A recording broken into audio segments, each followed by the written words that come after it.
Current affair. இப்போ நம்ம இங்கே பார்க்குறோன்னு எல்லா சப்ஜெக்ட்டு அது சம்மந்தமாக லேட்டஸ்ட் அப்டேட் வரும், அதுதான் கரண்ட் அஃபேர். அது இல்லாமல் வேறு என்ன பார்க்கணுன்னா இந்த ஸ்போர்ட்ஸு கேம்ஸில் இதெல்லாம் இந்தியா தமிழ்நாடு என்ன அச்சீவ் பண்ணுறாங்க அது மட்டும் பார்த்துக்கணும். யூபிஎஸ்சி படிக்கிறவங்க ஒன்லி இந்தியாவோட அச்சீவ்மெண்ட்ஸு, டிஎன்பிசி படிக்கிறாங்க இந்தியா ஸ்டேட் நம்ம ஸ்டேட்டோட அச்சீவ்மெண்ட்ஸ், மெயினாக பெண்கள். சரியா? அது அப்புறம் இன்டர்நேஷ்னல் லெவலில் பாலிட்டிக்ஸ். இப்போ நம்ம நாட்டோட ஏஜெண்ட் யார்? Prime minister. அவர் எந்த நாட்டுக்கு போகிறாரு, ஏதாவது அக்ரிமெண்ட் போடுறாரு, அதெல்லாம் பார்த்துக்கணும். பைலேட்ரல் மல்டிலேட்ரல் அக்ரிமெண்ட் அப்படின்னு படிச்சிருப்போம், சிவிக்ஸில் படிச்சிருப்போம், எக்கனாமிக்ஸில் படிச்சிருப்போம். அதோட இப்போ G20 மாநாடாக எங்கே நடக்குது, அதுக்கு யார் எந்த நாடு நடத்துகிறாங்க, அதுக்கு யார் தலைமை ஏற்றுறாங்க, அதுமாரி பார்க்கணும். அதுமாரி ஜாகிரஃபியில் இப்போது சைக்ளோன் ஃபார்ம் ஆயிருக்கா, அதுக்கு என்ன பேர்? நவம்பர் மாதம் ஃபார்ம் ஆன சைக்ளோனுக்கு என்ன பேர்? இது ரிலேட்டடாக போன குரூப் 2ல் கொஸ்டின். வங்கக்கடலில் உருவாகக்கூடிய சைக்ளோனு அதிகமாக எங்கே போய் அட்டாக் பண்ணும் அப்படின்னு பார்த்தோமா? எந்த ஊர் அது? நெல்லூர் பக்கமா? ஆமாம், ஒரிசாலாம் எப்போயாவது தான் அட்டாக் பண்ணும், நம்ம ஏரியா தான் அதிகமாக பாதிக்கும். அது கரண்ட் அஃபேர் பார்த்துட்டே வந்தீங்கன்னா அங்கே ஆன்சர் வரப்போகுது. அதுக்கு தனியாக புக் எடுத்து படிக்கிறது இல்லை. இப்போ என்ன பேர் வச்சுருக்காங்க? இப்போ ஃபார்ம் ஆனது நவம்பர் மாதம் ஃபார்ம் ஆன இப்போ சைக்ளோன் என்ன பேர் வச்சுருக்காங்க? வெங்கலா பெங்கலா பெங்கல் எஃப். எந்த நாட்டிலேருந்து எடுத்தாங்க அந்த வார்த்தை? எந்த நாட்டு மொழி? இதுதான் கரண்ட் அஃபேர். அதோடு நிறுத்திடக்கூடாது, ரிவிஷன் பண்ணணும். பார்த்துருப்போம் இப்படி நம்ம வங்காள விரிகுடா இந்திய பெருங்கடலில் உருவாகக்கூடிய சைக்ளோனுக்கெல்லாம் பெயர் வந்துட்டு எந்தெந்த நாட்டிலேருந்து எடுத்திருக்காங்க.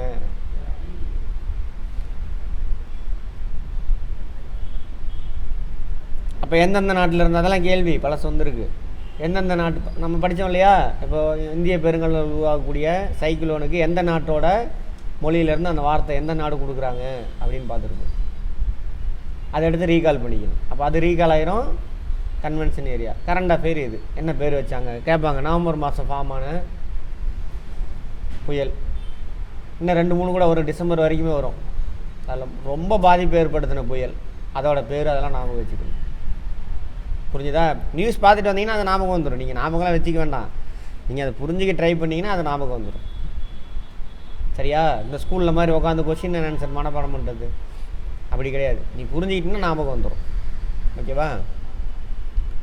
ரைட், இப்படி தான் படிக்கணும். தான் கரண்ட் அஃபேர், வேறு ஒன்றுமே கிடையாது. அதுக்கு தனியாக புக்கு வச்சு படிச்சுட்டு இருக்காதிங்க.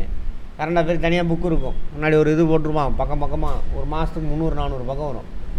எல்லா இதுலேயும் ஒரு குப்பை மாதிரி இருக்கும். அதெல்லாம் எல்லாம் படிக்கக்கூடாது. நியூஸில் எது ஃப்ரீக்வெண்ட்டாக வருதோ அதுதான் அங்கே கொஸ்டினாக வரும். சரியா? அப்புறம் அங்கே பாரு, நான் தமிழ் அரசுன்னு புக் வச்சுருக்கேன்னா இதை எடுத்து படிங்க, இதில் இருந்தால் வந்திருக்கும். தமிழ் அரசு இங்கே கிடக்குது, யாருமே எடுத்து படிக்கல இது வரைக்கும். சரி, பார்ப்போம். இப்போ நேற்று வளங்கள் பார்த்தோம்ல, நேற்று 6th பார்த்தோம், இன்றைக்கி 7th டேர்ம் 2. வளம்னா என்ன?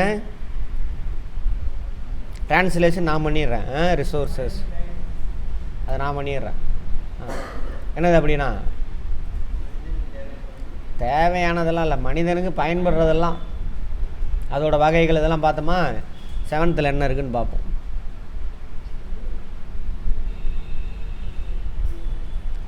உருவாகும் விதத்தின் அடிப்படையில் புதுப்பிக்கத்தன்மை நேற்றே பார்த்தோமா. உயிருள்ள வளம், உயிரற்ற வளம்,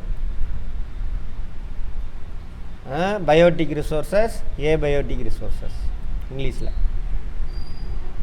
அடுத்தது புதுப்பிக்கிறது, எடுத்து பயன்படுத்துகிறோம், உடனே அந்த இடத்துல ரீஃபில் ஆயிடுச்சு அப்படின்னா அது புதுப்பிக்கத்தக்கது, ரெனியூவபிள் ரிசோர்ஸ். எடுத்து பயன்படுத்துகிறோம், அங்கே ரீஃபில் ஆகாது, அதெல்லாம் லட்சக்கணக்கான வருஷம் ஆகும். பெட்ரோலியம், நிலக்கரியெல்லாம் இதில் வரும். 4 சோர்ஸ் கொடுத்துட்டு இதில் எது புதுப்பிக்கத்தக்கது எது புதுப்பிக்க இயலாதுன்னு கேட்பாங்க. புரிஞ்சுக்கணும், லைஃபோட புரிஞ்சுட்டு வாங்க, ஈஸியாகிடும். சரியா? கொஸ்டின் ஆன்சராக படிக்காதீங்க. இயற்கை வளங்களின் முக்கியத்துவம், இம்பார்ட்டன்ஸ் ஆஃப் நேச்சுரல் இயற்கை வளம் இல்லைன்னா ஒன்றுமே கிடையாது. அவன் வா மனிதனே இயற்கை வளம் தானே. ஆமாம், அப்பா அம்மா இல்லைன்னா நீங்கள் இல்லை. இப்போ பஸ் ஏறி வந்திருப்பீங்க. சொல்லுங்கம்மா. நியூஸ் பேப்பர் எப்படி படிக்கிறதுன்னு சொல்றேன்னு சொன்னீங்க சார். என்னங்கம்மா? நியூஸ் பேப்பர் எப்படி படிக்கிறதுன்னு சொல்லி தரேன்னு சொன்னீங்க சார். இப்போ தான் நான் சொன்னேன். நான் அது கரண்ட் அஃபேர்ஸ். வெளியில் போயிட்டீங்களா? வீடியோவில் இருக்கும் பார்த்தீங்களா?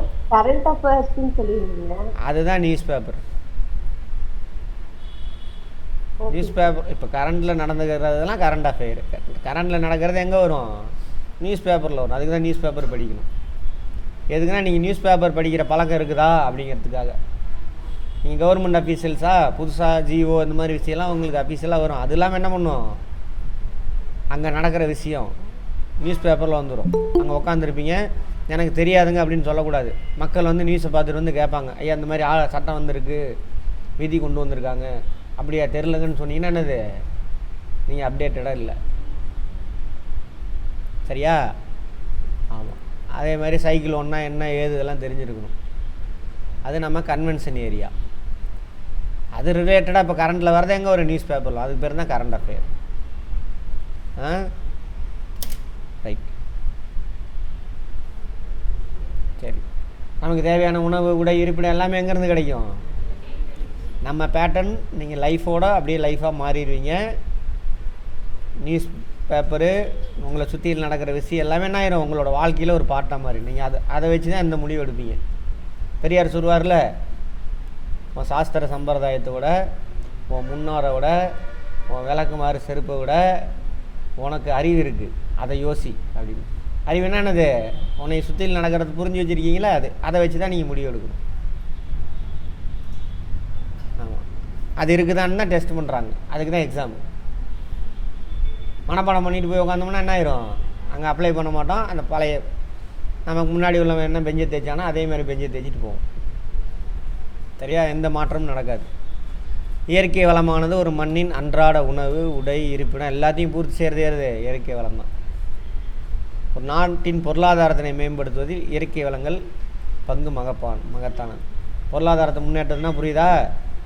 எல்லாத்துக்கும் உணவு, உடை, இருப்பிடம்லாம் கிடைக்க வைக்கணும். அது எங்கேருந்து கிடைக்கும்? அந்த நாட்டோட இயற்கை வளத்துலேருந்து தான் கிடைக்கும். மண் வளத்துலேருந்து எது தயாரிக்கலாம்? விவசாயம் செய்யலாம். நீர் வளம், மண் வளம் இருந்தால் நல்லா விவசாயம், நிறையா உணவு, உடை எல்லாமே உற்பத்தி செய்யலாம். அதான் சொல்கிறாங்க. உருவாகும் விதத்தின் அடிப்படையில் உயிரியல் வளங்கள், உயிரற்ற வளங்கள். உயிரியல் வளம் எது? நிலக்கரி, பெட்ரோல் எல்லாம் உயிரியல் வளமா? உயிரியல் வளமா அது இல்லையா? இதுவே மண்ணுக்குள்ளே செத்து போன உயிரினங்கள் மண்ணில் புதஞ்சது தான் இது. செத்து போன மரம், மண்ணுக்குள்ளே புதஞ்ச மரம் தான் இது நிலக்கரி. மண்ணுக்குள்ளே புதஞ்ச விலங்கு, அதாவது மெயினாக கடல்வாழ் விலங்கு, நத்தை, நண்டு, ஓடு இருக்கு இல்லையா விலங்கு, அவங்க உடம்புல இருக்கக்கூடிய ஃபேட்டு அதான் என்னவா கிடைக்கிது? பெட்ரோலியமே கிடைக்கும். இப்போ உயிரில் இருந்தானே கிடைக்கிது, அதனால் அது போட்டிருக்காங்க. ஆனால் இதுக்கு உயிர் கிடையாது, பட் உயிர் உள்ள வளத்துலேருந்து கிடைச்சது அதெல்லாம். காடு, பயிர், பறவைகள், விலங்குகள், மனிதன், உயிர்கோளத்திலிருந்து பெறப்பட்ட வளங்கள் தானே இது உயிருள்ள வளங்கள். Biotic resources. அவற்றிலிருந்து பெறப்படும் புதைபடிம எரிபொருட்களும் உயிருள்ள வளங்களுள் அடங்கும். புதைபடிம பாருங்க, புதஞ்சு படிஞ்ச பொருள் எது? நிலக்கரியும் பெட்ரோலியம். அதை நம்ம எடுத்து என்னவா பயன்படுத்துகிறோம்? எரிபொருளாக பயன்படுத்துகிறோம். அதான் புதைபடிம எரிபொருள். வார்த்தைகளே அர்த்தம் இருக்குது, மனப்பாடம் பண்ணக்கூடாது. இங்கிலீஷில் ஃபாசில் ஃபியூயல், புதைபடிமத்துக்கு ஃபாசில் இங்கிலீஷில். தமிழில் புரிஞ்சுக்கிட்டு இங்கிலீஷ் மாற்றிக்கினா வேலை முடிஞ்சு போச்சு. ஃபாசில், அந்த ஃபகத் ஃபாசில் இல்லை, இந்த ஃபாசில். ஃபாசில் ஃபியூயல். ஃபியூயல்னா என்ன அர்த்தம்? எரிபொருள். எரிக்கும் ஈஸியாக பற்றிக்கணும், எரியும் பொழுது அதிக ஆற்றலை கொடுக்கணும். அதான் வந்து என்னது? எரிபொருள். இதுவும் உயிருள்ள வளங்களில் அடங்கும். இந்த இடத்துல தப்பு பண்ணுவோம், பார்த்துக்கோங்க. பெட்ரோல், நிலக்கரி தானே உயிரற்றதுன்னு நினச்சிக்குவோம். இல்லை, அடுத்து உயிரற்ற வளங்கள் தங்கம், வெள்ளி, இரும்பு, தாமரம், நிலம், நீர், சூரியன், சூரிய ஒளி இதெல்லாமே என்னது? அடுத்து புதுப்பிக்கத்தன்மையின் அடிப்படையில் சூரிய ஆற்றல், காற்று, நீராற்றல் இதெல்லாம் என்னது? புதுப்பிக்கத்தக்கதா, புதுப்பிக்க இயலாதா? புதுப்பிக்கத்தக்கது. இப்போ டேம் இருக்குது, தண்ணி இருக்குது, டேமில் நிற்கிது, அதை பயன்படுத்துகிறோம், மின்சாரம் தயாரிக்கிறோம், விவசாயம் பண்ணுறோம், டேமில் தண்ணி தீர்ந்துடும். அடுத்த வருஷம் மழை பெய்யும், திரும்ப என்ன டேமு ஃபில் ஆயிரும். இப்போ பாருங்கள், மேட்டூர் டேம் தண்ணி 100 அடி கீழே வந்துச்சு, திரும்ப என்ன ஆயிடுச்சு 110 அடி வந்துடுச்சு. 110 வந்துருச்சா அப்போது 9 முந்தானத்து வரைக்கும், அதுக்கப்புறம் தெரில ஃபில் ஆயிடுச்சா. அதெல்லாம் அது மாதிரி டெய்லி என்ன ஆகும், சூரிய ஒளி வந்துக்கிட்டே தான் இருக்கும். காற்றாற்றல் வருஷம் வீசும், தென்மேற்கு பருவக்காற்று, வடகிழக்கு பருவக்காற்று, இதெல்லாம் வந்து என்னது புதுப்பிக்கத்தக்க வளங்கள். புதுப்பிக்கத்தக்க வளங்களின் பரவல்.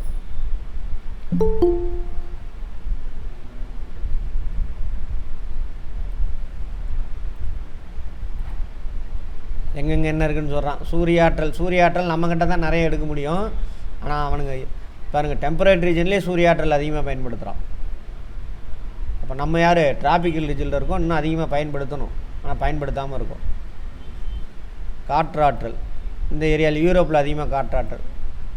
இங்கே இருந்தால் என்ன காற்று வீசும், வெஸ்டர்லிஸ் வீசும். இங்கேருந்து எங்கே துணை அயன உயர் அழுத்த மண்டலத்திலிருந்து துணை துருவ தாழ் அழுத்த மண்டலத்தை நோக்கி என்ன பண்ணும், வெஸ்டர்லிஸ் வீசும்.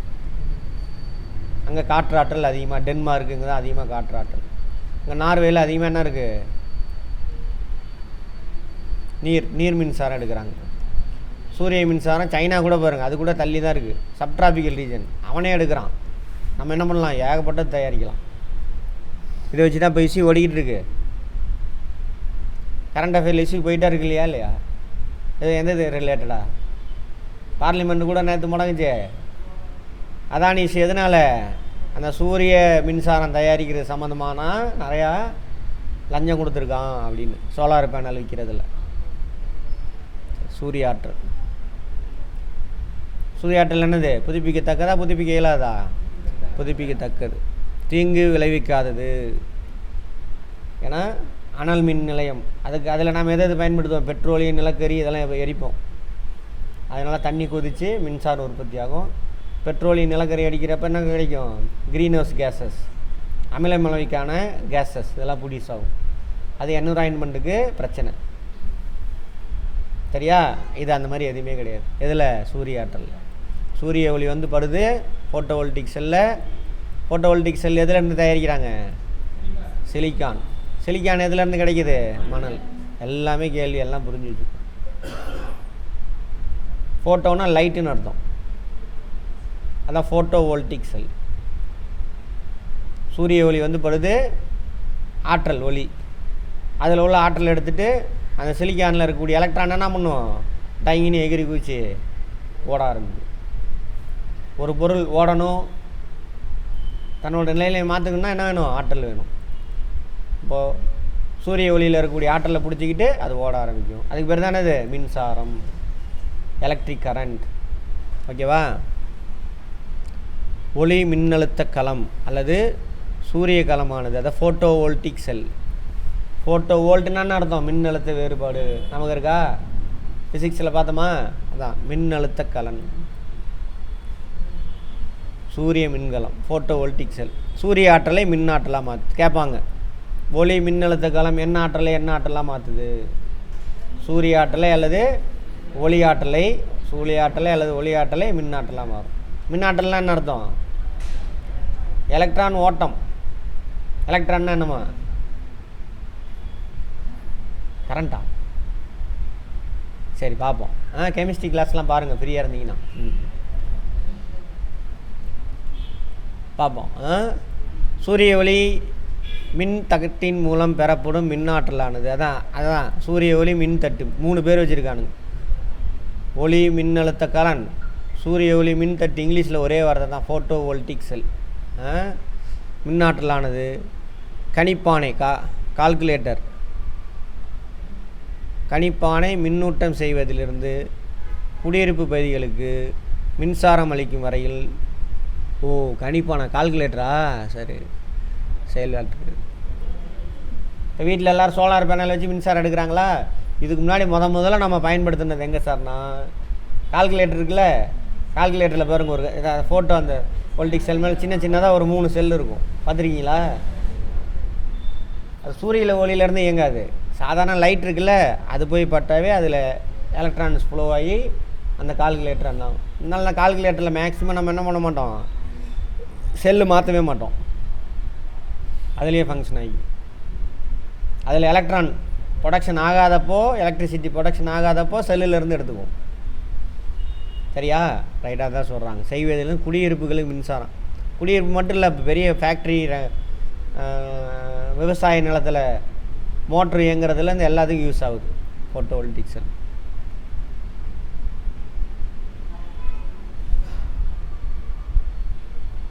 ஓகே. தமிழகத்தில் ராமநாதபுரம் மாவட்டத்தில் கமுதி சூரிய ஒளி மின்சக்தி திட்டமானது உலகின் மிகப்பெரிய சூரிய ஒளி மின்சக்தி திட்டங்களில் ஒன்று. எங்கே இருக்குது? ராமநாதபுரத்தில். ராமநாதபுரம் எங்கே இருக்குது எல்லாம் பார்த்துக்கங்க. அங்கே வறண்ட பகுதி, விவசாயம் ஒழுங்காக நடக்காது, அந்த ஏரியா தண்ணி இல்லாத பகுதி. ஏன்? கடற்கரை மாவட்டம் தான், ஆனால் அங்கே மழை பெய்யாது. ஏன்? இலங்கையில் பெஞ்சிடும் எல்லா மழையும். பார்த்தோமா மேப் வச்சு? ரைட். 4550 கோடி மதிப்பிலான இத்திட்டமானது செப்டம்பர் 2014 நிறுவியிருக்காங்க. 648 மெகாவாட். இப்போ ரீசெண்டாக இப்போ ஏற்காடு போகிற வழியில் லெஃப்ட் சைடில் பாருங்கள், இந்த வெள்ளைக்கல் ஏரியா இருக்குல்ல, அங்கே சோலார் பேனல் பெரிய அளவில் போட்டிருப்பாங்க. கமுதியில் இருக்குது. எங்கே இருக்குதுன்னு கேட்பாங்க. இந்தியாவில் பெருசு, இந்தியாவில்னு இல்லை, தமிழ்நாட்டில் அப்படி வச்சுக்கோங்க. ராமநாதபுரம் மாவட்டம் கமுதி. அதோட கெப்பாசிட்டி எவ்வளவு? 648 மெகாவாட். அடுத்தது காற்றாலை. இதுவும் ஒரு தூய்மையான ஆற்றல். காற்று வீசுது இல்லையா, அப்போ ஃபேனு சுற்ற விடுவாங்க. காற்று அது வெளியே பூந்து போகும்போது ஃபேனு சுற்றும். அதை வச்சு ஜென்ரேட்டை கனெக்ட் பண்ணியிருப்பாங்க. எதை ஜென்ரேட் பண்ணுது? ஜென்ரேட்டர் எதை ஜென்ரேட் பண்ணுவோம்?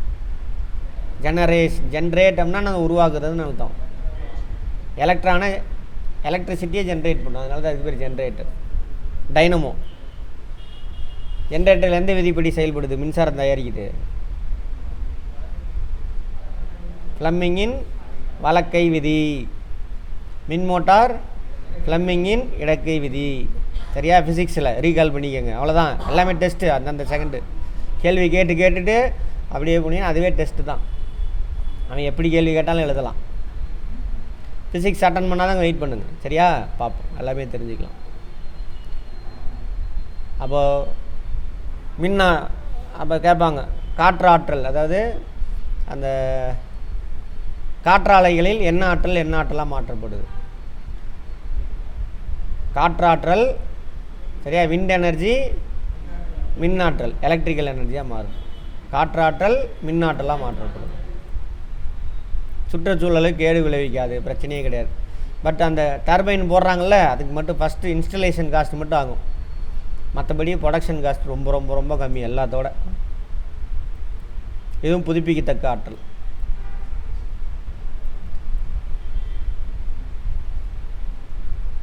கிளாசிக் டச் காற்றாலை. டச் நாடு இருக்கு இல்லையா, நெதர்லாந்து.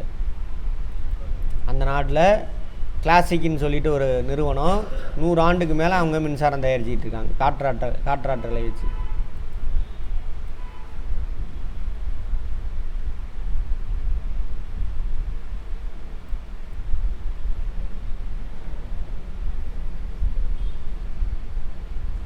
இதில் யுஎஸ்ஏ, சீனா, ஜெர்மனி, ஸ்பெயின், இந்தியா, இங்கிலாந்து, கனடா முக்கியமான நாடுகள். நம்ம எத்தனாவது இடத்துல இருக்கிறோம்? 1 2 3 4 5வது இடத்துல இருக்கிறோம். ஃபஸ்ட் இடம் யார்? அமெரிக்கா. உலகத்தில் இந்தியாவில் முக்கியமான காற்றாலை பண்ணி, உலகத்திலே பெரிய காற்றாலை பண்ணி எதுனா இந்த முப்பந்தல் தான். உலகத்திலே பெருசு. ஒரே இடத்துல ஏகப்பட்ட இந்த மாதிரி காற்றாலை இருக்கும். முப்பந்தல் ட்ரை கோர்ஜஸா?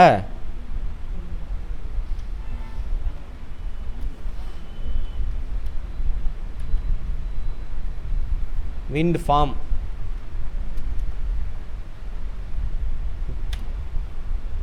ஒரே ஒரு இது இருந்தால் விண்டு டர்பைன், காற்றாலை. ஓகேவா? ஒரே இடத்துல நிறையா இருக்கும். போயிருக்கீங்களா கன்னியாகுமரி பக்கம்? யார் போயிருக்கீங்க? பார்த்துருக்கீங்க? கொச கொச கொசோன்னு இருக்கும், அப்படியே இது மாதிரி இருக்கும். கன்னியாகுமரியில் தென்மேற்கு பருவக்காற்று வடகிழக்கு பருவக்காற்று ரெண்டுமே வீசும். அதனால் வருஷத்தில் மோஸ்ட்லி ஒரு 6லேருந்து 8 மாதம் அங்கே மின்சாரம் ப்ரொடக்ஷன் ஆகும். அதனால தான் அங்கே நிறையா இருக்குது.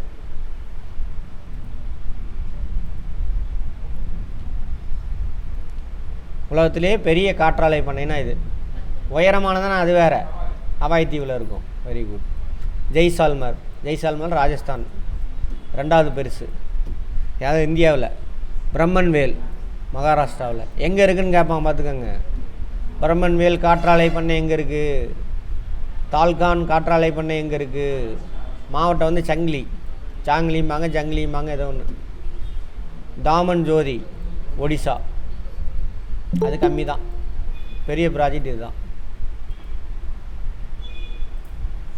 மேட்ச் த ஃபாலோயிங்கில் கூட கேட்பாங்க. இது காற்றாலை பண்ணை போட்டுட்டு கொடுத்துருவான். இதை மாற்றி மாற்றி கொடுத்துட்டு என்ன பண்ணுவான், எந்த மாநிலம் மேட்ச் பண்ணுன்னு கேட்பான். நீர்மின் சக்தி.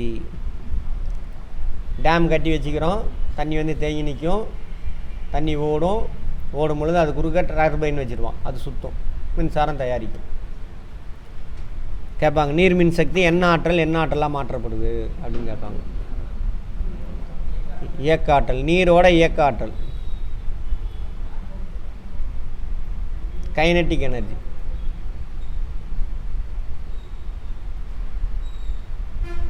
மின் ஆற்றலாக மாற்றப்படுது. இயக்கம் அப்படின்னா என்னென்னு பார்த்தோமா ஃபிசிக்ஸில், ஒரு பொருள் ஒரு இடத்துலேருந்து இன்னொரு இடத்துக்கு ஓடுறது, அதான் அந்த என்னது இயக்க ஆற்றல். இயக்க ஆற்றல் என்ன ஆற்றலாக மாற்றப்படுது, மின் ஆற்றலாக மாற்றம். அடுத்தது இதெல்லாம் ஐஏஎஸ்லேருந்து டிஎன்பிஎஸ்சிலேருந்து இந்த கேள்விலாம் நிறைய எக்ஸாமில் கேட்டிருக்காங்க. நம்ம பார்க்குறது எல்லாமே ஒவ்வொன்றும் கேள்வி, நான் சொல்கிறது எல்லாமே பார்த்துக்கோங்க. நீரானது ஒரு முக்கிய ஆற்றல் ஆதாரமாக கருதப்படுது. அதிக திசை வேகத்துடன் நகரும் நீர், வெலாசிட்டியோட நகரக்கூடிய நீர். ஓடுதா தண்ணி, அப்போ நடுவில் டர்பைன் வச்சுருவாங்க, அது சுற்றும் கரகரன்னு. அது கூட ஜென்ரேட்டர் அட்டாச் பண்ணாக்கா ஓடும். ஃப்ளமிங்கோட வழக்கை விதிப்படி அதில் உள்ள எலக்ட்ரான்னா அவன் குடுகுடுன்னு ஓடும். அதுக்கு இன்னொரு ஆள் யார் முக்கியமான ஆள் தேவை, சுற்றுற பொழுது யார் வச்சுருப்பாங்க? சுற்றும் பொழுது அந்த எலக்ட்ரானை ஓட வைக்கணும். அங்கேருந்து யார் ஓட வைப்பா? டர்பைனா. அதுதான் சுற்றுற ஃபேனு தான் டர்பைனு. காந்தம் வேணும். எதுக்கு? சுற்றும் பொழுது 2 பக்கம் காந்தம் இருக்கணும். இந்த காந்தத்தோட இது நார்த்து சவுத்து, இங்கே தான் நடுவில் அது சுற்றும் அந்த பிளேட்டு. பார்த்தோமா ஃபிசிக்ஸில்? கரகரன்னு சுற்றும் பொழுது இதில் உள்ள எலக்ட்ரானை ஓட வைக்கும். இப்படி ஓட வைக்கும், மாற்றி மாற்றி ஓட வச்சா என்ன கரண்ட்? அதுக்கு பேர்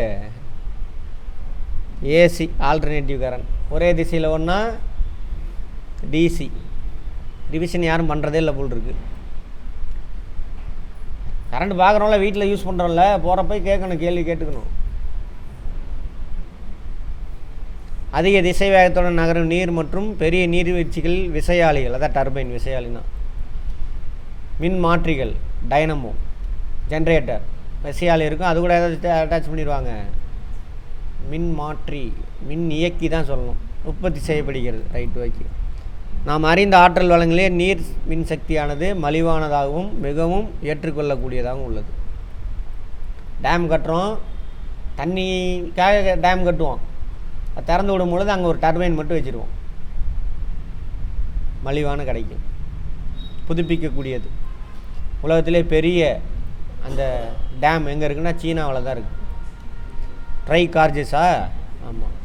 கனடா, பிரேசில், அமெரிக்க நாடுகள், ரஷ்யா, இந்தியா, நார்வே. நீர்மின் திட்டம் இந்தியாவில் தெகிரி அணை எந்த மாநிலத்தில் இருக்குது? இதுதான் இருக்கிறதுலே அதிகமான மின்சாரம் தயாரிக்கக்கூடிய இந்தியாவில் உள்ள நீர்மின் திட்டம் தெகிரி. உத்தரகாண்ட் எங்கே இருக்குது? ஜம்மு காஷ்மீரா? Very good. இமயமலை. அவங்க இப்போ எலெக்ஷன் கூட நடந்துச்சுலங்க, கரண்ட் அஃபேரு. அதோட தலைநகர் என்னன்னு பார்த்துக்கோங்க. ஸ்ரீசைலம், ஆந்திராவில். இந்த டேம் பார்த்துருக்கீங்களா? ஸ்ரீசைலம் போனது இல்லையா? அந்த வழியாக தான் போகணும் நீங்கள். சூப்பராக இருக்கும், பயங்கர பெருசாக. நாகார்ஜுனா சாகர் அணை ஆந்திர பிரதேசம். சர்தார் சரோவர் அணை குஜராத். அப்படி ஆர்டராக பார்த்துக்கோங்க. பக்ரானங்கல் அணை பஞ்சாபில்.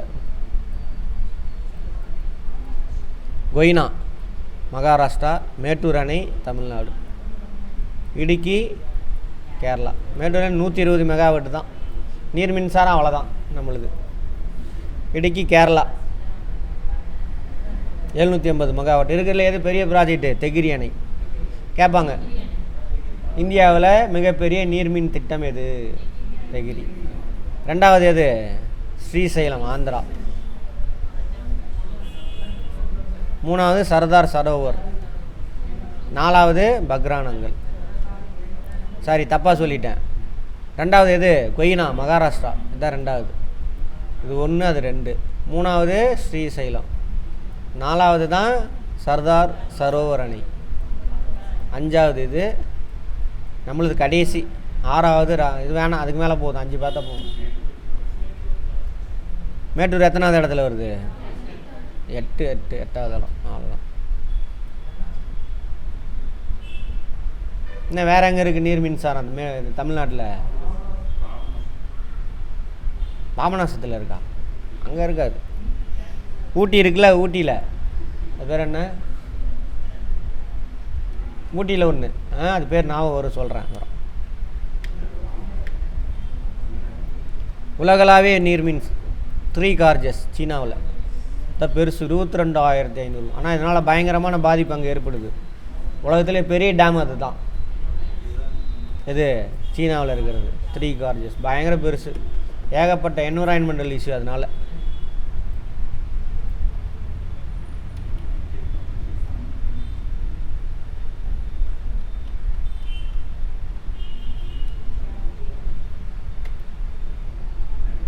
பயங்கர பெருசு.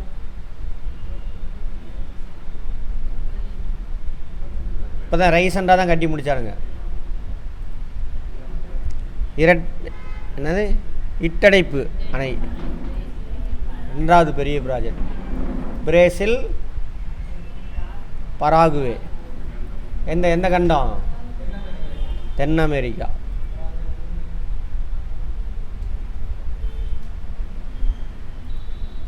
தெரியுதா? இந்த பிரேசில் பராகுவே. இது இந்த கண்டத்தெல்லாம் பார்க்கும்போது தெரியுங்க, பிளாட்யூஸ் இருக்கும்.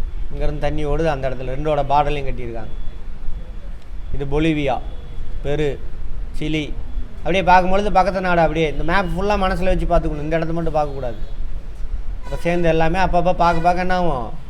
தனியாக மேப்பை மட்டும் வச்சு பார்க்கக்கூடாது. இப்போ ஏதோ ஒரு படிக்கிறீங்க, அப்போ மேப் எடுத்து பார்த்துக்கணும், மறக்காது. ஜிலுடு சீனாவில் 3வது வந்தானே? ஆமாம். குறி வெனிசுலா. வெனிசுலாவை எங்கே இருக்குது? வெனிசுலா. வெனிசுலாவில் வேறு என்ன சிறப்பு? என்ன ஃபால்ஸு? உலகத்திலே உயரமான ஃபால்ஸ் ஏஞ்சல் ஃபால்ஸ். பார்ப்போம்.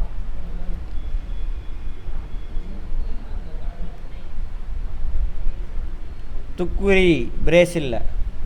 டெக்காண்டிஸ். ஓகே, அது ஆர்டராக கேட்பான், பார்த்துக்க. எந்த நாட்டில் இருக்குது எல்லாம் கேட்டுக்கு. 94 ஆரம்பிக்கப்பட்டு பாருங்கள் 2012 தான் முடிஞ்சிருக்கு. 22,500 மெகாவாட். தமிழ்நாட்டோட டோட்டல் மின்சாரத்தோட தேவை அவ்வளோதான் இருக்கும் தமிழ்நாட்டுக்கு. 20,000 மெகாவாட்டு தான் இருக்கும். 22,500 மெகாவாட்டு. இட்டடைப்பணை பிரேசில் பராகுவே கேட்பாங்க. இட்டடைப்பணை நீர்மின் திட்டம் எந்த 2 நாடுகளுக்கிடையே கட்டப்பட்டுள்ளது? 2 நாள் சேர்ந்து. புதுப்பிக்க இயலாத வளங்கள் எடுத்து பயன்படுத்துகிறோம், ரீஃபில் ஆகிறதுக்கு லேட் ஆகும். புதைப்படிம எரிபொருள், இதெல்லாம் நிலக்கரி, பெட்ரோலியம், இயற்கை வாயு இதெல்லாம். அப்புறம் தாது மினரல்ஸ், இரும்பு, தாமிரம், பாக்சைட்டு. பாக்சைட்டு எதோட தாது? அலுமினியத்துடைய தாது. கொஸ்டின், அலுமினியத்துடைய தாது தானே இது பாக்சைட். மண் மாதிரி கிடக்கும், அதிலேருந்து பிரித்து எடுப்பாங்க. கெமிஸ்ட்ரியில் பார்த்துருப்போம். அப்புறம் தங்கம், வெள்ளி இதெல்லாம் புதுப்பிக்க இயலாத வளங்கள். உலோக வளங்கள், மெட்டல் ரிசோர்ஸஸ். மெட்டல்னால் என்னது? படித்தவங்க சொல்லுங்கள், படிக்காதவங்க கேட்டுக்கங்க. நமக்கு தெரியலன்ற எண்ணம் வரக்கூடாது. ஓ இப்படி இருக்கா அப்படின்னா அவங்க முன்னாடி கிளாஸ் அட்டன் பண்ணுங்க, ரீகால் பண்ணும்பொழுது நீங்கள் என்ன பண்ணுங்கள், ஓ அப்படின்னு காதில் கேட்டுக்கோங்க. ஐயா நமக்கு தெரியல, நம்ம போய் படிக்கணும்னு நினைக்காதீங்க. அது முட்டாள்தனம். ஈஸியாக கிடைக்கிது, அடுத்தவன் சொல்கிறான் காதில் கேட்டுக்கிறோம். இல்லை நாமளே தான் போய் புக் எடுத்து படிக்கணும்னா டைம் வேஸ்ட்டு. செவிக்கும் பாருங்கள் சொல்லியிருப்பான், கவனியமாக பேசாதாங்க. செவிக்கு உணவு இல்லாத பொழுது சிறிது வயிற்றுக்கு ஈயப்படும். அடுத்தவன் சொல்கிறத கேட்கணும். கேட்கணும் நல்லதை கெட்டதை இப்போ புரிஞ்சுக்கிறது. அந்த மாதிரி அப்போ கேள்வி ஞானம் ரொம்ப முக்கியம். உலோக வளங்கள் எதெல்லாம் உலோகம்? அதுக்கு பேர் இன்னொரு பேர் பைக்காரா. பைக்காரா பைக்காரா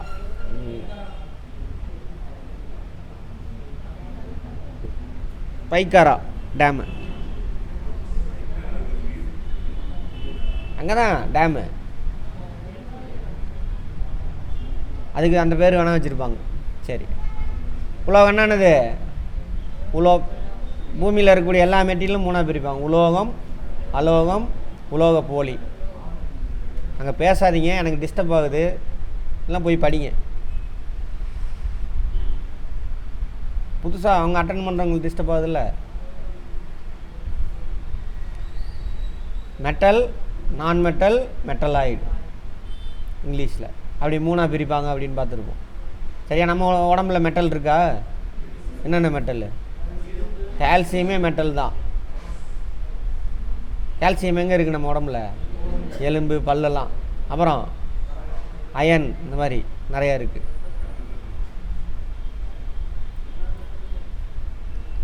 பாஸ்பரஸு மெட்டலா நான் மெட்டலா? எடுத்து பாருங்கள்.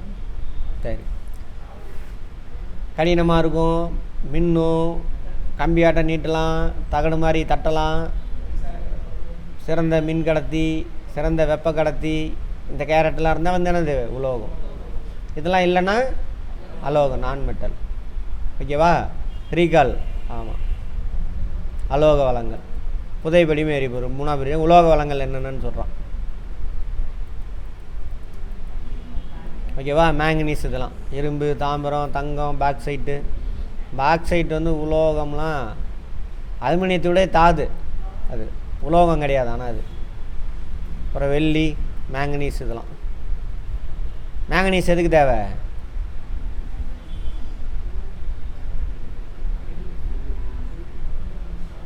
மேங்கனீஸு பாருங்கள், பார்த்து சொல்லுங்கள், எடுத்து பாருங்கள். புவி மேலோட்டில் பரந்த அளவில் காணப்படும் உலோகங்கள். அதில் 4வது இடம் எது? இரும்பு. புவி மேலோட்டில் பார்த்துக்கணும், பிரித்து பார்க்கணும், எது எங்கன்னு தெரியணும். சரியா? புவி மேலோட்டின் பாறைகளில் காணப்படும் மேக்னடைட், ஹெமடைட், இதெல்லாம் இரும்போட தாதுக்கள். மேக்னடைட் தான் என்னது? High quality iron ore. இதை பற்றி கெமிஸ்ட்ரியில் படிச்சிருப்போம். அடுத்து ஹெமடைட். அப்புறம் எஃகு உற்பத்தியில் மூலப்பொருள் இரும்புத்தாது மற்றும் 98% இரும்புத்தாது பிரித்து எடுக்கப்பட்டு எஃகு தயாரிக்கப்படுகிறது. இரும்புத்தாதுலேருந்து எடுத்து எஃகு உற்பத்தி பண்ணுறாங்க. எஃகுனா என்னது? துருப்பிடிக்காத இரும்பு, ஸ்டெயின்லெஸ் ஸ்டீல். 98% அதில் இரும்பு இருக்கும். 2% தான் சேர்ப்பாங்க. எது? குரோமியமா? மேங்கனீஸு. தூய்மையான இரும்புத்தாது மிகவும் மென்மையானது. கார்பன், மேங்கனீஸ் சேர்க்கும் பொழுது என்ன ஆகும்? அது இன்னும் வலிமை அடையும்.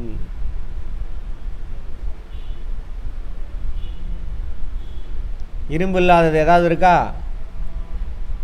இரும்பு இல்லாத பொருள் ஏதாவது பயன்படுத்துகிறோம்? இந்த கம்ப்யூட்டர் எடுத்துட்டிங்கன்னா அதில் ஒரு பாயிண்டாவது இரும்பு இருக்கும். ஏன்? பேனா அந்த நிப்பு இருக்குல்ல, அதில் உள்ள பால்ரஸ் இருக்கும் பாருங்கள், அது இரும்பு. நம்ம பயன்படுத்துகிற வாகனம் எல்லாமே என்னது? இரும்பு. இந்த பில்டிங்குள்ளே யார் இருக்கா? இரும்பு தான் இருக்குது. இரும்பு இல்லைன்னா ஒன்றுமே கிடையாது. 50 நாடுல வெட்டி எடுக்கிறாமா. அது சீனா ஃபஸ்ட்டு, 2வது ஆஸ்திரேலியா, பிரேசில், நம்மளும் இருக்கோம் 4வது இடத்துல இருக்கிறோம் ரஷ்யா. முக்கியமான நாடுகள். மொத்தம் எத்தனை நாடுகள் உலகத்தில் இரும்பு தாது வெட்டி எடுக்கிறாங்கன்னு கேட்பாங்க. ஆமாம், 85% அந்த 1 2 3 4 5 நாட்டில் கிடைக்குதாமா.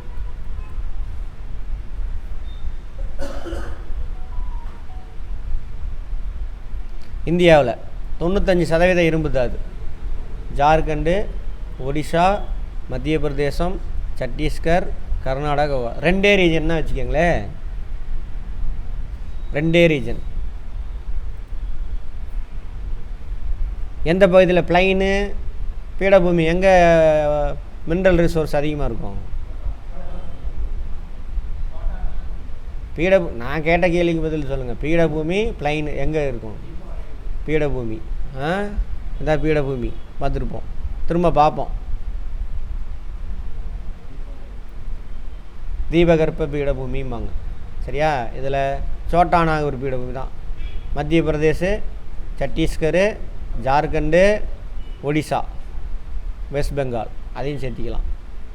இதான் சோட்டாநாகூர் பீடபூமி. கேள்வி எல்லாமே. அடுத்தது கோவா, கர்நாடகா பீடபூமி தான். இங்கேயும் இங்கே மட்டும் எவ்வளோ இரும்பு தாது வெட்டி எடுக்கிறாங்க இந்தியாவில்? 95%. தமிழகத்தில் கஞ்சமலையில் எடுக்கிறாங்க, பட் இப்போ வெட்டுறது கிடையாது. எது கஞ்சமலை? சித்தர் கோயிலுக்கு பின்னாடி இருக்கிற ஒரு பெரிய மலை, அதுதான். வெளியூருக்காரங்க இருந்தீங்கன்னா மலையில் போய் நின்று, உள்ளூர்காரங்க காட்டுங்க, பில்டிங் மேலே போய் நின்று காட்டுங்க, இந்த பக்கம் இருக்கும். தாமிரம், காப்பர். மனிதனால் முதலில் பயன்படுத்தப்பட்ட உலோகம் எது? காப்பர். கேள்வி. உலோகங்கள் ஒன்று இல்லை, அதுதான் ஒரே உலோகம்தான். அதுக்கப்புறம் தான் இரும்பலாம். இரும்பு, அலுமினியத்திற்கு அடுத்து மனிதன் நுகர்வில் 3வது இடத்தை பெற்றிருப்பது தாமிரம். நம்ம பயன்படுத்துகிறோம்ல, ஃபஸ்ட்டு மெட்டல் எது? இரும்பு. 2வது பயன்படுத்துறது இல்லைங்க, ஃபஸ்ட்டு மெட்டல் முதல்ல பயன்படுத்தினது அது. இப்போ நம்ம பயன்படுத்திகிட்டு இருக்கிற மெட்டல் எது? ஃபஸ்ட்டு இரும்பு. 2வது இடம் அலுமினியம். 3வது இடம் காப்பர். வெப்பம், மின்சாரத்தை எளிதில் கடத்தக்கூடியது. அதனால தான் வயர், மின்சார கம்பிலாம் இதில் இருக்கும், காப்பரில் தான் இருக்கும். அதேமாதிரி பழைய கேபிள்லாம் இருக்குல்ல, அதாவது டெலிஃபோன் வயர்லாம், அது இதில் தான் இருக்கும், காப்பரில் தான் இருக்கும். அப்போ மின்சாரமாக தான் மாற்றி அனுப்புவாங்க. டெலிஃபோன் வயர்லாம் இருக்குல்ல, இப்போ என்னவா மாற்றி அனுப்புகிறோம்? டெலிஃபோன் வயரில் லைட்டாக மாற்றி அனுப்புவோம், மின்காந்த அலையாக மாற்றி அனுப்புகிறோம். எதில் அனுப்புகிறோம்? அதில் என்ன இருக்குது? Optical fibre cable. என்ன விதிப்படி உள்ளே போகுது? அது ட்ராவல் ஆகுது. முழு அக எதிரொலிப்பு பார்த்தோமா? ஃபிசிக்ஸில் பார்த்தோம். ரீகால் பண்ணிக்கங்க, படிக்க. ஃபோன் யூஸ் பண்ணுறீங்கன்னா இது என்னடா நடக்குது இந்த ஃபோன்லன்னு யோசிக்கணும். கேள்வி கேட்டிங்கன்னா தான் இங்கே அது போய் உக்காந்துக்கும். அவன் கேள்வி கேட்கறதுக்கு முன்னாடி நம்ம கேட்டு எல்லாம் ரெடி பண்ணிக்கலாம். லைஃப்பில் யூஸ் பண்ணுங்கள். 3/4 பங்கு மின்சார கம்பியாக தான் பயன்படுத்துகிறாங்களாம் காப்பரில். அது காயில் அதெல்லாம் தயாரிக்கிறதுக்கு. தொலைத்தொடர்பு கேபிள் இருக்குல்ல, அது பழசு, இப்போல்லாம் அது கிடையாது. தொலைத்தொடர்பு கேபிள் இப்போ எது யூஸ் பண்ணுறாங்க? Optical fibre cable. கண்ணாடி ஒளி இலை.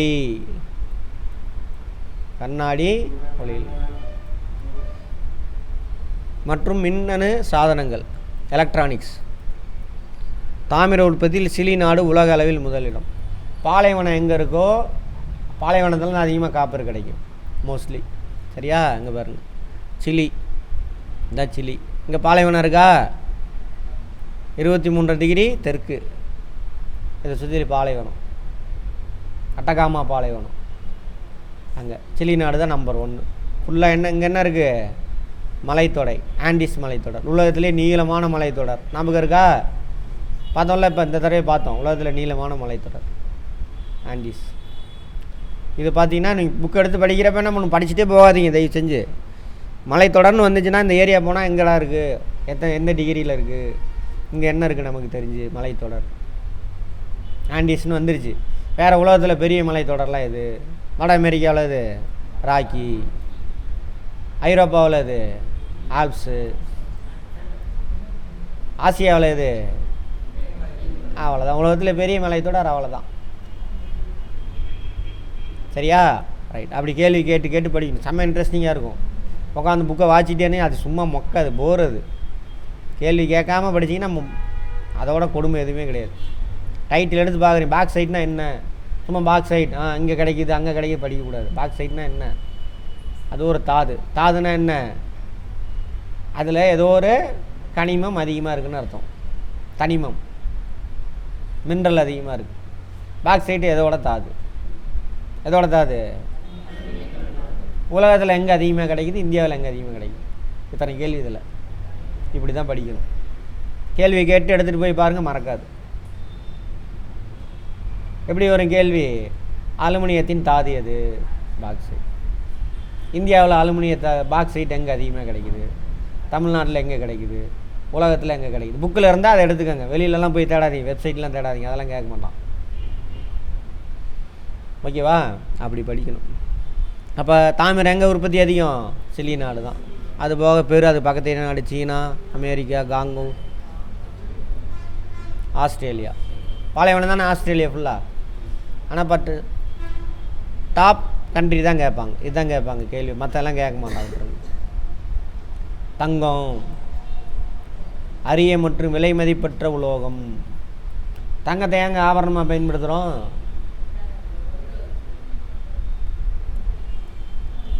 அதெல்லாம் தெரியாது, நான் வாங்கி மாட்டிக்குவேன் சார். ஆக்சிஜன் மட்டும் இல்லை, வளிமண்டலத்தில் இருக்கக்கூடிய யாரு கூடயும் அவ்வளோவா ரியாக்ட் ஆக மாட்டாங்க. தங்கம் தண்ணி கூடயோ, ஆக்சிஜன் கூடயோ, கார்பன் டை ஆக்சைடு கூடயோ, நைட்ரஜன் கூடயோ ரியாக்ஷன் ஆக மாட்டாங்க. அதனால தான் அது ஆவரணமாக யூஸ் பண்ணும். விலையே அதிகமாக இருக்குது தங்கத்துக்கு. சப்ளை கம்மியாக இருக்குது, தேவையோட சப்ளை கம்மியாக இருக்குது. ரெண்டையும் கம்பேர் பண்ணி தான் சொல்லுவோம். அதனால் என்ன, ஒரு மதிப்பு மிக்க பொருளை யூஸ் பண்ணுறோம். பிளாட்டினும் அதே மாதிரி தான். வெள்ளியும் ஓரளவுக்கு அதுதான், ஆனால் பட் ரியாக்ட் ஆகும் வெள்ளி. அதான் கருத்து போகுதில்ல, பட்டு கம்மி. காப்பர்லாம் ரியாக்ஷன் ஆகும். தங்கம் உலக சந்தையில் அதிக தேவை உள்ளது. பண்டைய காலங்களில் தங்க நாணயங்கள், நாணயமே அது தங்கத்தை தான் பயன்படுத்துவாங்க. பண்டை மாற்றுறதுக்கு, பொருளை வாங்குறது விற்கிறதுக்கு தங்கத்தை தான் பயன்படுத்துவாங்க. பல் மருத்துவத்தில், பல்லெல்லாம் இருக்குல்ல பழசில், இப்போலாம் ஆர்டிஃபிஷியலாக வேறு வந்துருச்சு. பல் கட்டுறதுன்னு சொல்லுவாங்க. பல்லெல்லாம் உடஞ்சிருச்சுன்னா தங்கத்தில் தான் பல் கட்டியிருப்பாங்க. செழிப்பின் அடையாளம். ஆமாம் தானே? எதுக்கெல்லாம் கழுத்தில் நிறைய நகையெல்லாம் போட்டு அப்படி வரும்? என்கிட்ட பணம் நிறையா இருக்குடா அப்படின்னு காட்டிக்கணும். ஆமாம் தானே? எவ்வளோ பெரிய ஆளாக இருந்தாலும் அவன்கிட்ட பணம்லாம் மதிக்க மாட்டான் அந்த உலகம். வள்ளுவரே சொல்லியிருப்பான், ஒரு குரலில் பார்த்துருப்போம். சரியா? அவன் ஒன்றுமே இல்லாத மொக்க கேரக்டர், எதுவுமே அறிவே இருக்காது. பணம் இருந்துச்சுன்னா அவனை அந்த சமூகம் எப்படி இருக்கும்? உயர்த்தி பார்க்கும், உயர்ந்த இடத்துல வைக்கும். அவன் எவ்வளவு அறிவுடையவனாக இருந்தாலும் சரி, பணம் இல்லைன்னா என்ன பண்ணுவான் சமூகம்?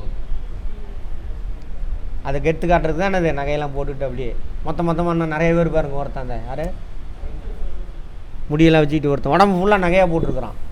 பாலை காணோம் கொஞ்ச நாளாக, உள்ள தூக்கி போட்டாங்கன்னு நினைக்கிறான் அவனை. ஆமாவா? அப்படியா? ரைட்டு, வேண்டாம், இங்கே பேச வேண்டாம். அடுத்தது, சீனா உலக அளவில் தங்கம் உற்பத்தி செய்யும் நாடு. அதிக அளவில் தங்கம் உற்பத்தி செய்கிற நாடு. ஆஸ்திரேலியா, ரஷ்யா, அமெரிக்கா ஐக்கிய நாடு, தென்னாப்பிரிக்கா, கனடா, அவங்களும் தங்கம் அதிகமாக உற்பத்தி செய்கிற நாடு. இந்தியாவில் தங்கம் அவ்வளோவா இல்லை. எனக்கு தெரிஞ்ச ஒரே இடம் கோளாறு, அது ரொம்ப ஆழத்துக்கு போயிடுச்சுன்னு சொல்லிட்டு என்ன பண்ணிட்டாங்க, மூடிட்டாங்க, எடுத்து மூடிட்டாங்க. அதான் கேஜிஎஃப், அங்கேருந்தெல்லாம் சுரண்டிட்டாங்க. அது ஆனால் 2000 வருஷத்துக்கு மேலே அங்கேருந்து தங்கத்தை எடுத்துக்கிட்டு இருக்காங்க. ஏமா தங்கன்னு சிரிக்கிற?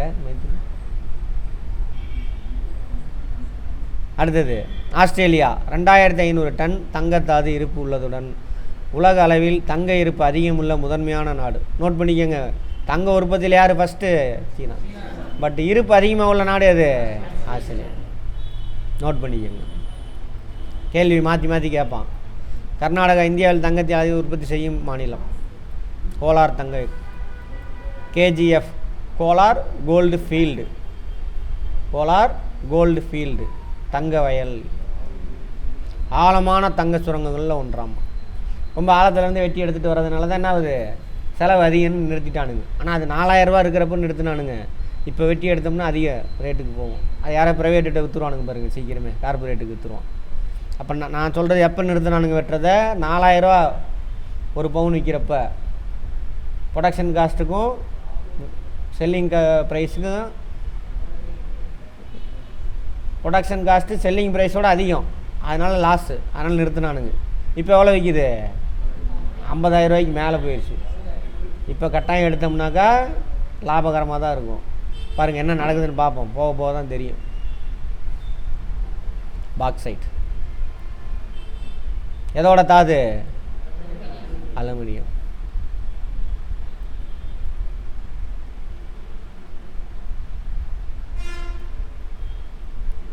பாக்சைட் தாதுகள்னு பிரித்தெடுக்கப்படுது. பெரும்பாலான தாதுக்களில் அலுமினியம் பெரும்பாலான நிறைய தாது இருக்குது அலுமினியத்துக்கு. கெமிஸ்ட்ரிலேயே பார்த்துருப்போம், 2-3 ஓர் பார்த்துருப்போம், இங்கிலீஷில் ஓர் தாதுன்னா. அதில் பாக்சைட்டில் தான் அலுமினியம் எப்படி இருக்கும், ரெண்டு ஒரு மாலிக்குள்ளே 2 எலிமெண்ட் இருக்கும், பார்த்துருப்போம். ஞாபகம் இருக்கா கெமிஸ்ட்ரி? மற்ற உலோகங்களுடன் ஒப்பிடும் பரவலான பயன்பாட்டினை கொண்டுள்ளது அலுமினியம். வெள்ளிக்கு அப்புறம் எடை குறைந்த, கடினமான, விலை குறைந்தது கூட. அதனால் நிறைய கட்டுமான பணியெலாம் இதை யூஸ் பண்ணுறாங்க. அந்த பார்ட்டிஷன் கீட்டிஷன் எல்லாமே என்னது, இன்டீரியர் எக்ஸ்டீரியர்லாம் பண்ணுறோம்ல, ஃபால் சீலிங் எல்லாத்துக்கும் அலுமினியம் தான் யூஸ் பண்ணுவாங்க. ஏன்னா எடை கம்மி, அதிகமாக ரியாக்ஷன் ஆகாது வேறு யார் கூடயும், ரேட்டும் கம்மி. அதுதான் இதெல்லாம் வச்சு தான் ஒரு பொருளை நம்ம பயன்படுத்துகிறது. இது முக்கியமாக விமான பாகங்கள், கப்பல்கள், ஆட்டோமொபைலு, எங்கெல்லாம் எடை கம்மியாக இருக்கணுமோ அங்கெல்லாம் யூஸ் பண்ணுவாங்க. ஆட்டோமொபைலோட என்ஜின்லாம் எதில் இருக்கும், அலுமினியத்தில் தான் இருக்கும் பாருங்கள், எடுத்து பாருங்கள். மெட்டலில் இருக்காது, இந்த அயனில் இருக்காது, அலுமினியமாக தான் இருக்கும். ஏன்னா எடை கம்மி ஆகும்போது என்ன ஆகும், மைலேஜ் அதிகமாக வரும். அதான் காரணம். தொடர் வண்டி பெட்டி வெளியில் உள்ளதெல்லாம் ஓகே, உள்ளே பெரும்பாலும் அலுமினியம் யூஸ் பண்ணுவாங்க ட்ரெயின்லலாம். மின்சாரம் வெப்பத்தை ஈஸியாக கடத்தும், பட் காப்பரோட கம்மி வேகம் அலுமினியம். சரியா? நல்லா வெளியில் போகக்கூடிய மின்சார கம்பிலாம் அலுமினியத்தில் யூஸ் பண்ணுவாங்க, பார்த்துருப்போம். மின்சார கம்பி வடங்கள் அரித்தல் செயலினை அதிகரிக்க தாங்கிக் கொள்ளக்கூடியது. என்னது,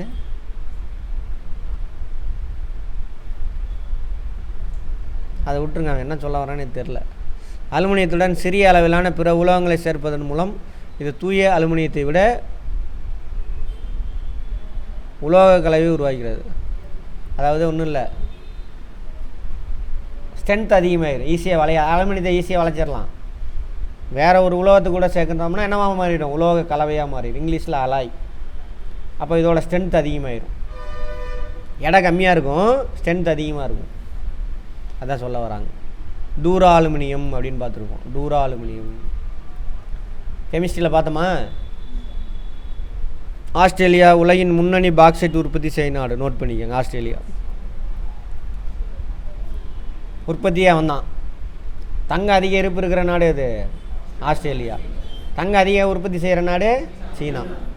ஓகேவா? இதை தவிர சீனா, பிரேசில், இந்தியா, கினியா, ஜமாய்க்கா இங்கெல்லாம் கிடைக்கிது. இதெல்லாம் தேவையில்லை, ஃபஸ்ட் ஆள் தான் கேட்பான், விட்ருங்க. அதே மாதிரி கினியா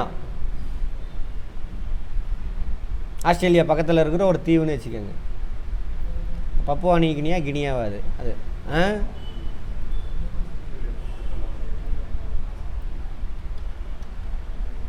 இருங்க பார்த்துடலாம்.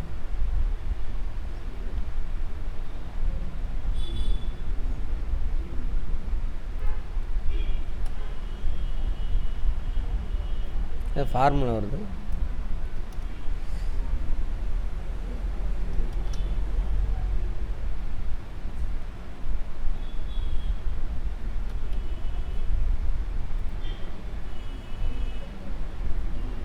சாரி, தப்பாக சொல்லிட்டேன். பப்புவா நியூ கினியா தான் ஆஸ்திரேலியாவுக்கு பக்கத்தில் இருக்கக்கூடிய நாடு. இது வந்துட்டு ஆப்பிரிக்கா இருக்கு இல்லையா, ஆப்பிரிக்காவுடைய வடமேற்கில் இருந்த இந்த இடத்துல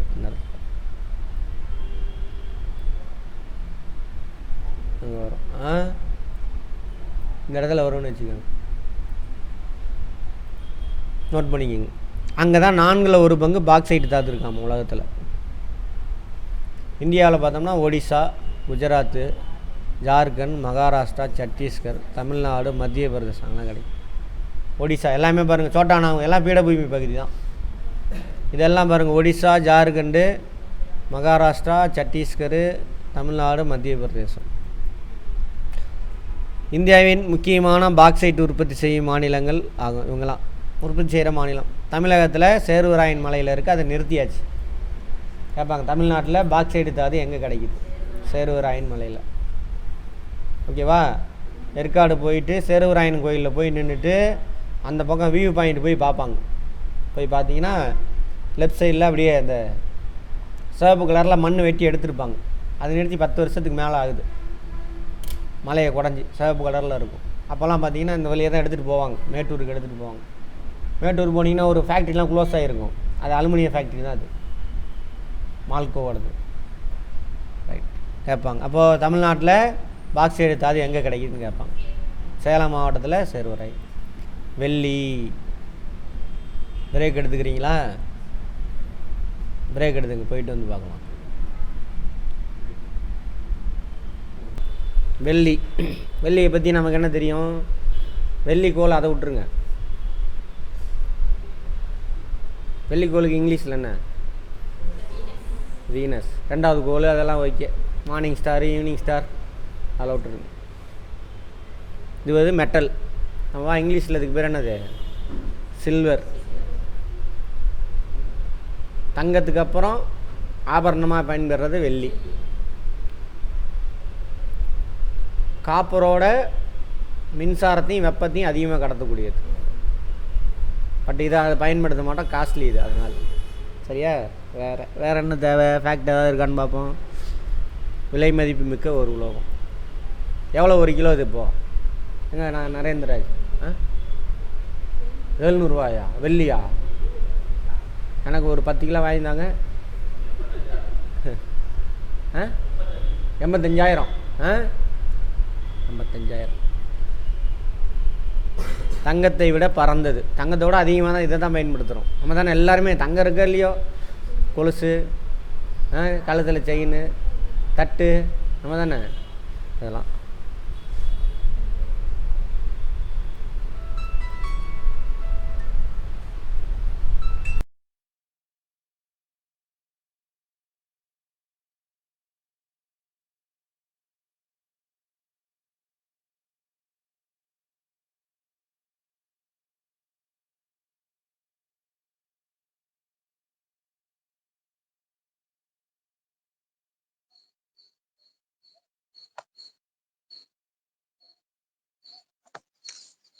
சார்,